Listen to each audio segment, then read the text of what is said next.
Rentré de France après ses études, Philippe Kwaya s'est spécialisé dans l'archivage électronique. Il a créé une application qui permet un archivage numérique des documents. Tout ceci grâce à un logiciel qui fait également un classement de tous les fichiers numérisés. Des fichiers insérés dans un serveur sécurisé pour éviter le vol ou le piratage. Aujourd'hui, au Cameroun et en Afrique centrale, il y a beaucoup d'entreprises qui ont des problèmes d'archivage. C'est-à-dire que pour retrouver un document, ça peut prendre 1 à 2 semaines par exemple. Or, avec cette application, on peut localiser directement les archives et les fichiers. Et en un seul clic et en l'espace de 3 minutes, on peut retrouver directement le document. L'avènement du numérique a eu un impact significatif dans la gestion des documents en entreprise. Au-delà de l'archivage physique, les entreprises doivent désormais, et selon Philippe Kwaya, envisager un archivage électronique. On passe d'un univers physique à un univers numérique. Donc, automatiquement, à partir d'un scanner, on peut connecter l'application au scanner et directement lire en fait tous ces fichiers-là sur l'ordinateur.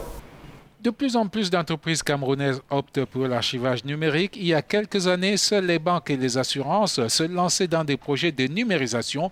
Aujourd'hui, les PME et les particuliers ont été séduits. Nous avons déjà fait recours à l'archivage numérique parce qu'il était très difficile pour nous auparavant de retrouver un document. Ça nous prenait des jours, voire des semaines pour retrouver un document. Donc maintenant que nous avons la solution, il est plus facile pour nous de retrouver un document.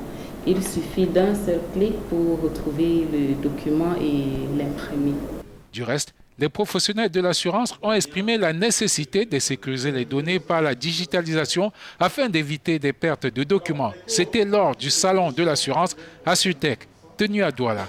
La dernière application que nous avons baptisée Autolife, qui permettait de suivre la vie d'un véhicule à partir du moment où il est mis en circulation jusqu'à sa sortie. Ça permet d'éviter des doubles indemnisations pour les assureurs parce qu'on a vu que parfois un véhicule était volé, il était retrouvé, le propriétaire de l'assureur n'était pas au courant, un autre assureur le réassurait, ainsi de suite, ainsi de suite. L'Union internationale des télécommunications a aussi organisé une première conférence internationale sur le développement de l'économie numérique pour l'Afrique centrale.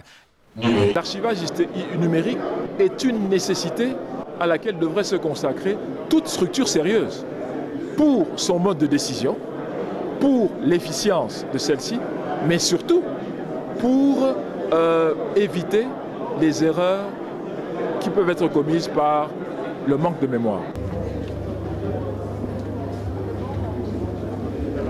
Pour les archivistes, il ne fait l'ombre d'aucun doute que l'archivage numérique est le prochain challenge du XXIe siècle.